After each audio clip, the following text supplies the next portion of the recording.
estaduais já passaram aqui pelos nossos estúdios, pré-candidatos ao Senado, governo do estado. Hoje estamos aqui com um pré-candidato a deputado federal, delegado Eliomar Franco. Eliomar Franco, que já foi advogado, professor, atualmente também é delegado regional da região das Hortênsias, que engloba ali Gramado, também da 2ª região policial, que abrange desde Cambará até Parobé. Bom dia, Eliomar. Bom dia aos telespectadores da Repercussão. É uma alegria muito grande estar aqui, Felipe. É um prazer mesmo poder conversar, inclusive, com a população, né, para a qual nós estamos prestando um serviço de segurança pública. É a primeira vez que eu venho aqui na TV e fico muito contente de poder ter essa oportunidade de conversar com os nossos clientes aí da segurança pública e a sociedade em geral. E já apareceu em bastante pautas Repercussão, né, delegado? A gente sempre te aciona lá para ter uma visão mais regional, porque tem os delegados titulares, muitas vezes das cidades, mas sobre a tua coordenação ali, muitas vezes também as operações. Então, já apareceu bastante no Repercussão, né? A gente é muito parceiro da imprensa, né, porque nós gostamos muito de ter transparência no nosso trabalho policial.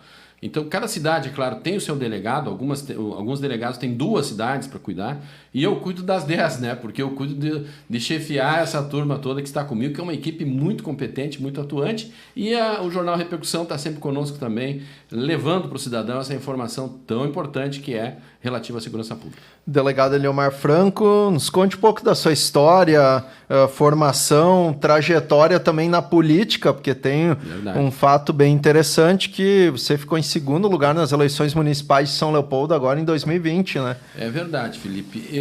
Veja, eu sou natural da região das Missões, no interior do estado do Rio Grande do Sul. Meus pais tinham um pequeno comércio lá e muito cedo nós fomos para Ijuí, em busca de estudos, né? Então eu fiz a minha formação no ensino fundamental, médio, e o início de um curso superior lá na cidade de Juí, onde ainda tenho muitos amigos e a minha família também ainda tem uma ramificação por lá.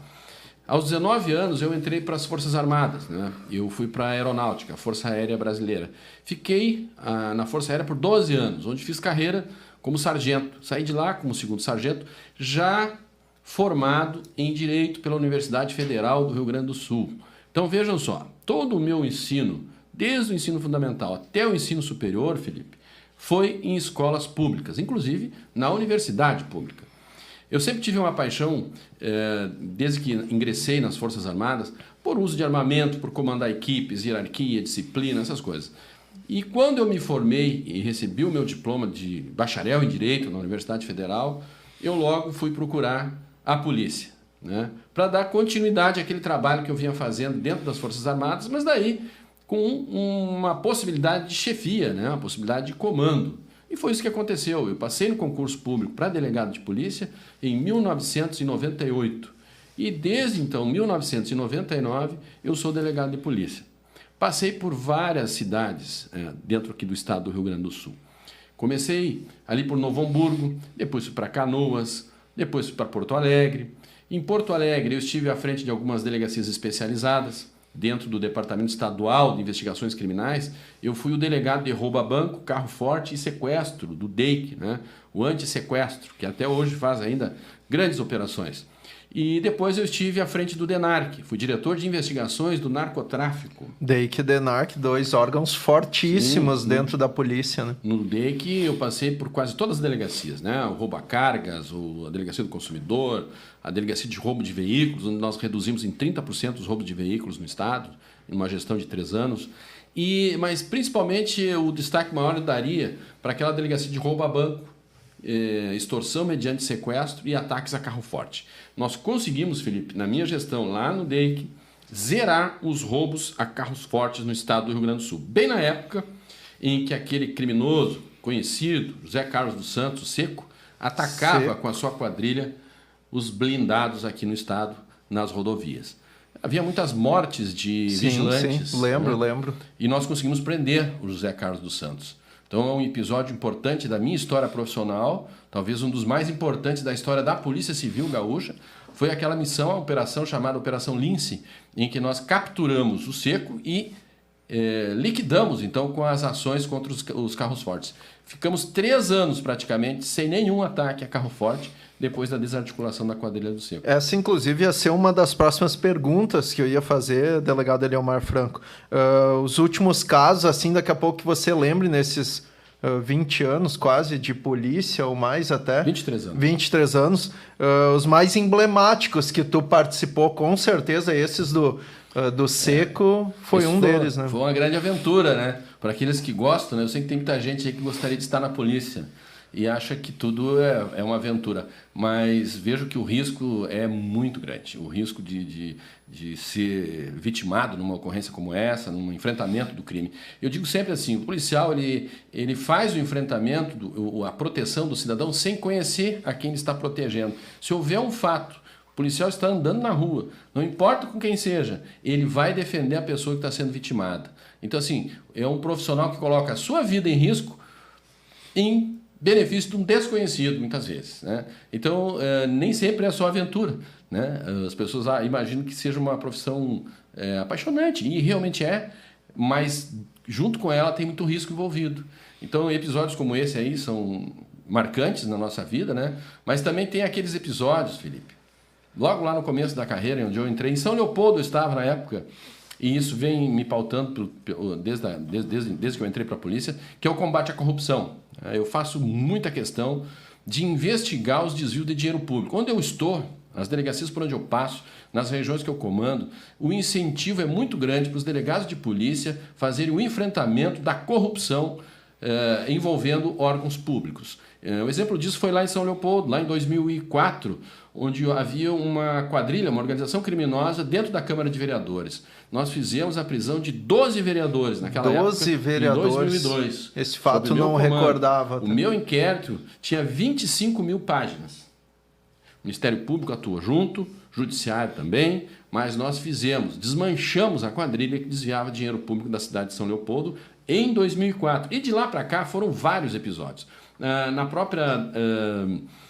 o órgão de trânsito da Prefeitura de São Leopoldo também havia um problema lá, nós conseguimos impedir que o dinheiro público fosse saqueado por pessoas que estavam interessadas em se beneficiar de lucros ilícitos, prejudicando o cidadão. Aqui, mais recentemente, nós tivemos em Canela a Operação Caritas, em que foi preso, sim, o último preso, na 8ª fase da operação, né, foi preso o próprio secretário do Meio Ambiente de Canela, que estava desviando, né, fraudando licitações, forjando dificuldades para vender facilidades, né, lá dentro da área do meio ambiente. Sem falar que também já havia sido preso anteriormente o próprio presidente da Câmara de Vereadores da cidade de Canela, né, e também o interventor do hospital lá da cidade, que estavam envolvidos nesse mesmo processo de desvio de dinheiro público. Então, a blindagem do cidadão, do dinheiro do cidadão, é uma das nossas prioridades, onde quer que estejamos. Além, claro, o combate à violência, a proteção dos mais frágeis, mais vulneráveis, como as mulheres, as crianças, até mesmo os cartórios de proteção aos animais, que nós temos incentivado bastante que se proliferem, né? Mas mulheres, idosos e crianças são a nossa prioridade também. E tu estava comentando desses casos e tudo que acompanhou, como, por exemplo, a prisão lá do Seco, a questão de Canela, início desse ano foi Canela, né? Canela, agora, né? Recente. Canela foi agora. Agora, né? Agora, não faz sim. mais que um mês. Mas a gente registra também nos últimos meses, no eixo mais do Vale do Paranhana, onde que o Grupo Repercussão também atua, na cidade de Paranhana, muitas extorsões e, sim, latrocínios contra empresários, né? Por exemplo, teve em Igrejinha, se eu não me engano, teve uma situação também lá em Três Coroas, daí, na verdade, familiares atiraram naquele senhor. Como tu tem acompanhado esses casos também aqui no eixo do Paranhana, aquela revenda de carros que dispararam, sim, contra ali, né? A gente tem acompanhado muito de perto isso, Felipe. Apesar de ser uma região, talvez uma das melhores regiões do estado para se trabalhar em termos de segurança pública, a sociedade ela passa por um momento delicado, a sociedade está doente, né? Nós estamos vendo aí, e a principal questão da doença social é a drogadição, é o tráfico de entorpecentes, né? E isso acaba pressionando o mundo do crime E o mundo do crime ele é muito dinâmico. E algumas vezes se transformam em delitos patrimoniais, ou para capitalizar dinheiro para o tráfico, ou para mesmo se locupletar, né, em benefício próprio e mandar dinheiro para dentro do sistema prisional, que é um capítulo à parte, que nós poderíamos falar do sistema prisional muito tempo aqui.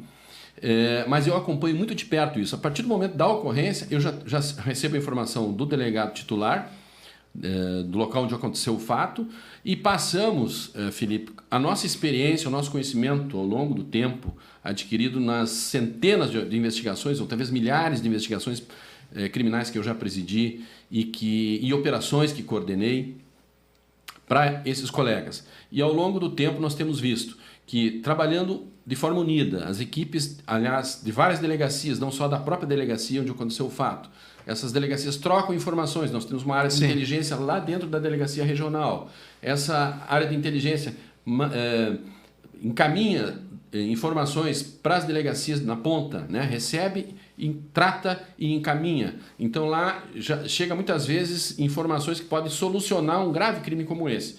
E eu tenho o prazer de dizer, orgulho de dizer, que as nossas equipes têm solucionado, Felipe, 94% dos crimes que chegam ao conhecimento das autoridades policiais. A meta do Estado é 60%. Nós estamos 94%. É muita coisa, um índice muito alto, porque elucidação, porque tem situações que é um verdadeiro labirinto para se resolver, né? Em 94%. Esse último caso, Felipe, de uma senhora que foi violentada, foi morta. Exato. Não havia uma única testemunha no local. A vítima, falecida, né? Foi morta. Então ela não podia testemunhar. Então como é que os policiais vão descobrir quem é que roubou, matou, né? Roubou, abusou e matou uma senhora de 70 anos de idade, né? 68 anos de idade, se não há uma testemunha, um local ermo no meio de um mato, né?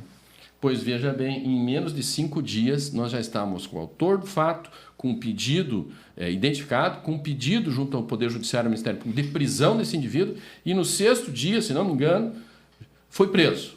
Os policiais conseguiram localizar, era um andarilho, um indivíduo já com envolvimento anterior em fatos criminais dessa natureza. Eu acho que no 5º dia, viu? Porque foi num domingo, se eu não me engano, e na sexta agora anunciaram a prisão na sexta-feira, se eu não me engano, ou na quinta mesmo, então foi rápido. Trabalho fruto do teu trabalho incansável, do delegado Cagliari e dos comandados ali, tudo da Polícia Civil, né? Realmente. É um orgulho para a nossa comunidade aqui da região, o resultado que a Polícia Civil, a Polícia Judiciária, que investiga crimes, tem trazido.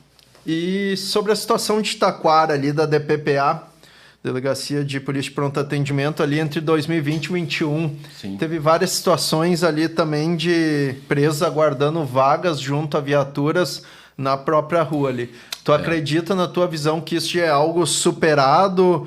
Qual o teu ponto de vista também já sobre presídios regionais? Ótimo. Daqui a pouco a nossa região comportaria um presídio regional também? Felipe, eu acompanho diariamente essa situação dos presos. Eu recebo pela manhã um e-mail da Delegacia de Pronto Atendimento informando a quantidade de presos que tem dentro das celas da delegacia. Veja que delegacia, por definição legal, não é lugar para o preso ficar. É um lugar de passagem para o preso. Ali ele é autuado em flagrante, ou ele é ouvido e liberado, né? Ou então ele aguarda a formalização do auto de prisão em flagrante e depois ele tem que ser levado para uma cadeia pública, para uma penitenciária, onde ele vai sim aguardar a decisão do juiz, se ele vai ficar preso ou se ele vai ser liberado. Mas o que acontece? Como o presídio de Taquara, e veja só, se eu não me engano, vão fazer 6 anos que o presídio de Taquara está interditado. Então já não é mais uma interdição, já é algo que se tornou perene, né? Se tornou permanente, o que não deveria acontecer. Olha, uma interdição é feita por algum tempo para se resolver algum tipo de problema que está acontecendo e depois que se resolve o problema, se volta à normalidade. Mas o que nós percebemos é que isso não está acontecendo, não acontece. Então, o que realmente está na prática ocorrendo, ou ocorria? Os presos ficavam represados na delegacia, ao invés de ir para o presídio, ficavam na delegacia. Nós tivemos casos ali de presos, ficaram 20 e poucos dias num local sem banheiro, num local sem comida, num local sem chuveiro, sem colchão, né? e as pessoas ficam amontoadas ali. Imagina o que pode acontecer ali dentro. A insegurança para os agentes, a insegurança para os presos, a insegurança para as pessoas que vão registrar a ocorrência ali, e que não tem nada a ver com isso, né? Mas ultimamente, Felipe, tem diminuído, assim, eu tenho, como eu te disse, eu acompanho diariamente a movimentação dos presos ali, e nós não temos tido mais aquela superlotação que obrigava, inclusive, os presos a ficar em viaturas da Brigada Militar, trancando o policiamento externo. Trancando. Então, o sujeito, o policial, ao invés de estar fazendo policiamento lá na rua, né, vigiando as quadras, os comércios, ele tinha que ficar vigiando um preso na frente da delegacia que ficava dentro de uma viatura. Então isso não tem acontecido mais, nós esperamos que isso não aconteça mais, e mais, nós gostaríamos que houvesse a desinterdição do presídio de Taquara, para que passasse a receber os presos. Chegou na delegacia, o preso é formalizado auto, já leva para lá. Do lá ladinho ele vai ter ali, cama, mesma comida, cidade. lugar para fazer as necessidades dele, né? Do ladinho. E tem previsão legal, veja só, vamos entrar na questão dos presídios. Existe uma lei chamada Lei de Execuções Penais que prevê que cada cidade tem que ter uma cadeia pública. Ninguém quer ter cadeia na cidade, né? Mas tem prefeitura, tem Câmara de Vereadores, tem delegacia de polícia, tem brigada militar, o que mais que tem na cidade? Hospital aqui, ao menos tem, né? Então, como é que não vai ter uma cadeia? Porque as cidades, elas têm seus problemas, a sociedade tem seus problemas, tem seus criminosos. E esse pequeno criminoso que tem dentro de uma pequena localidade, se ele for autuado em flagrante e tiver que ficar preso, ele vai ser levado para um local distante, onde ele vai fazer uma escola do crime num presídio grande, em Charqueadas ou em Porto Alegre, e vai arrumar uma porção de amiguinhos que vai trazer de volta e vai dizer como é que funciona a cidade dele, como é pacata a cidade dele, como é fácil de cometer crimes na cidade dele. Então, na verdade, nós estamos fomentando o crime a partir do momento que nós mandamos uma célula da nossa sociedade para conviver com o crime em outros lugares, com criminosos pesados de outros lugares. Então, se a gente cumprisse o que diz a legislação de execução penal, nós teríamos pequenos presídios, pequenas cadeias. Não estou falando para 400 presos, estou falando para 20. O sujeito cometeu um crime na tua cidade, ele vai ficar 10, 20, 30, 40 dias, 3 meses preso. A família vai poder visitar ele ali, porque ele está ali próximo. Ele não vai se misturar com criminosos de maior porte. E o juiz vai poder ouvi-lo a qualquer momento, porque ele está próximo da comarca. E pode, inclusive, decidir pela liberdade ou não. Se ele for condenado, aí sim, ele pode seguir para uma penitenciária e ficar lá 10 anos, né? Mas nesse período de instrução processual ou de avaliação do auto de prisão em flagrante, a cidade de onde esse sujeito foi gerado, a sociedade que gerou esse criminoso, teria que suportá-lo também, né? Para a gente até evitar essa contaminação com criminosos e crimes de maior gravidade. Legal, muito importante o relato. Estamos aqui com o delegado Eliomar Franco, pré-candidato a deputado federal. Vamos por intervalinho agora, 5 segundinhos, já voltamos na sequência com a segunda parte dessa entrevista.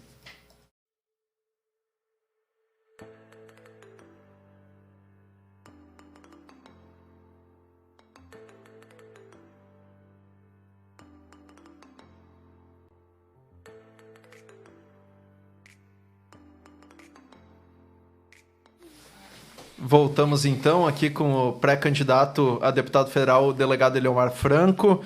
Agora eu queria entrar mais no aspecto político, então, Eliomar.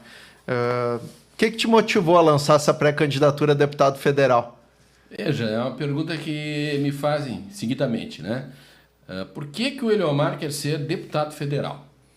E eu respondo da seguinte forma: eu me sinto motivado para enfrentar o pleito, né? A eleição, e eu me sinto capacitado para poder exercer o cargo para o qual estou me candidatando, né? A minha experiência de vida, o meu conhecimento técnico, né? A bagagem que eu tenho comigo me autorizam a dizer, sim, eu posso ser candidato a deputado federal e tenho certeza que em me elegendo eu poderei trazer grandes benefícios para a comunidade onde eu atuo, né? Veja que eu já fui, nessa minha trajetória política, né, falando disso, eu já fui candidato em São Leopoldo, local onde eu moro há 20 anos, em 2 oportunidades. Na primeira delas, como candidato a vice-prefeito da cidade. 2016. Em 2016. E a segunda agora, como candidato a prefeito do município. Nas duas ocasiões, fui muito bem votado, né? Tenho uma penetração lá dentro do município excelente, uma relação muito bacana com a comunidade de São Leopoldo, onde sou muito atuante, desde a época em que fui delegado de polícia até agora, em que tenho lá a minha família, tenho a minha pequena filha que estuda na escola de lá, minha mulher que tem atividade profissional e a família dela também lá.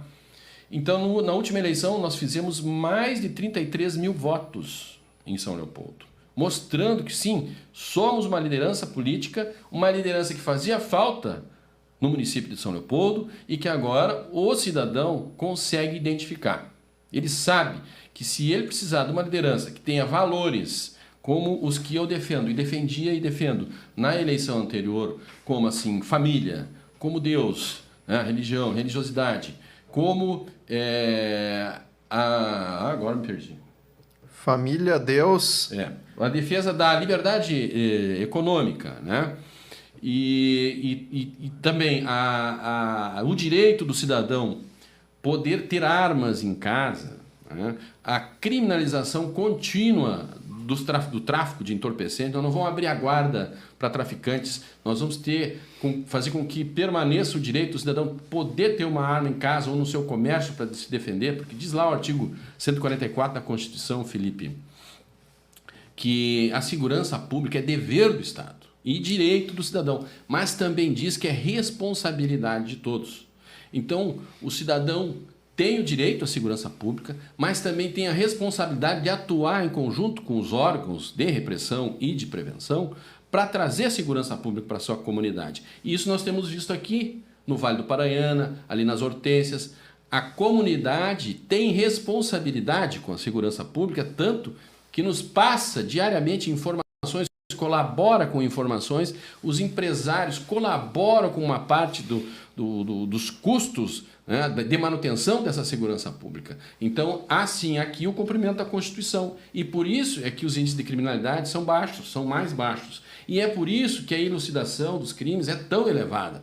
Porque não é só o dever do Estado com as polícias de trazer segurança pública. E não é só o direito do cidadão de tê-la, mas também o compromisso das pessoas em trabalhar em conjunto para obter o melhor resultado. Delegado Eliomar, alguns setores assim da sociedade de esquerda a nível político, né, eles pregam mais uma contrapolítica assim, daqui a pouco de repressão ao tráfico de drogas, eles pregam mais uma lei mais permissiva, digamos assim. Sim. Que seria importante modificar em nível de legislação, na tua opinião, ou se tu concorda com isso, não concorda? Não, eu discordo brutalmente dessa opinião. E os exemplos que embasam essa minha discordância estão muito próximos de nós. Vejam só ali no Uruguai.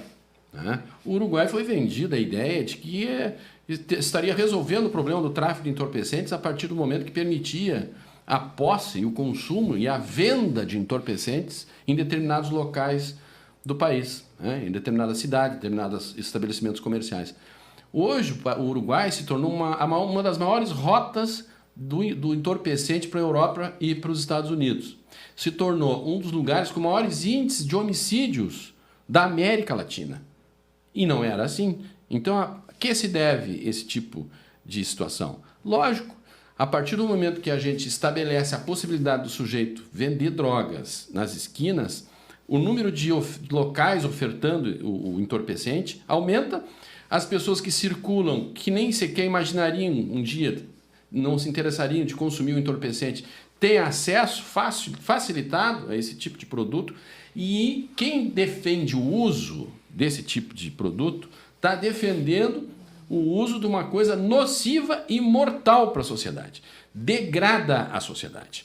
Para que é que nós vamos defender a venda livre, o uso livre de entorpecentes, algo que só prejudica a saúde pública, prejudica o bom andamento das relações familiares e sociais e produz criminalidade. E veja que se a gente permitir, se o Estado permite a venda oficial do entorpecente, assim como permite a do cigarro, aqui é permitido vender cigarro, aí eles dizem, mas o cigarro é uma droga. E sim, e a venda oficial do cigarro tributada, como alguns acham que tem que tributar o entorpecente, a venda tributada do cigarro acabou com a venda clandestina de cigarros, com a entrada clandestina, o contrabando de cigarros, A maior indústria de contrabando hoje do país é a venda de cigarros contrabandeados. E há um cigarro lícito, tributado, sendo vendido em cada esquina. Então o tráfico de entorpecente não acaba com a possibilidade de vender o entorpecente de forma regular, porque sempre vai ter alguém vendendo mais barato ou um produto diferente em outro lugar sem pagar nenhum imposto. Então foi o que aconteceu no Uruguai. Então nós somos absolutamente e radicalmente contra qualquer tipo de movimentação para facilitar a entrada ou a venda ou a posse de entorpecentes. Delegado Eliomar Franco, nos nossos estúdios, pré-candidato eu ia dizer governador, olha só, hein? Prevendo já. Pré-candidato a deputado federal, então, aqui pelas regiões Vale dos Sinos, Vale do Paranhana, Hortências, onde que ele tem uma atuação forte. Antes de encerrar a entrevista, estamos indo para o final, gostaria que tu avaliasse esse momento a nível nacional da política no país. Essa polarização, sim, Bolsonaro e Lula, que já é indicado que vai acabar acontecendo isso, né? Já está polarizado. Qual o teu ponto de vista sobre isso? Felipe e telespectadores, o que nós estamos assistindo realmente nós estamos caminhando para essa dicotomia, né? Essa divisão entre Lula e Bolsonaro. E eu me impressiono, eu sou um profissional da polícia, da área de segurança pública, da investigação criminal, e antes disso fui advogado, como citaste aqui, e sou um bacharel em Direito com pós-graduação. Então eu não posso me dar o direito de ignorar as coisas, os fatos que passam diante de mim a cada dia, né? E como profissional de polícia e como bacharel em Direito, eu vi. Eu não vi só o maior escândalo de corrupção do Brasil. Eu vi o maior escândalo de corrupção do planeta Terra acontecer aqui no Brasil no governo do PT. Nós vimos desvios milionários, bilionários, até talvez trilionários de dinheiro público sendo drenados para a conta de pessoas, de particulares, né, e de partido político. Pessoas se beneficiando do seu dinheiro público. A gente sabe, mas que dinheiro público é esse? É o dinheiro que o senhor está pagando quando o senhor passa, a senhora passa no caixa do supermercado. Se o senhor comprar R$300 de alimento, R$100 é imposto.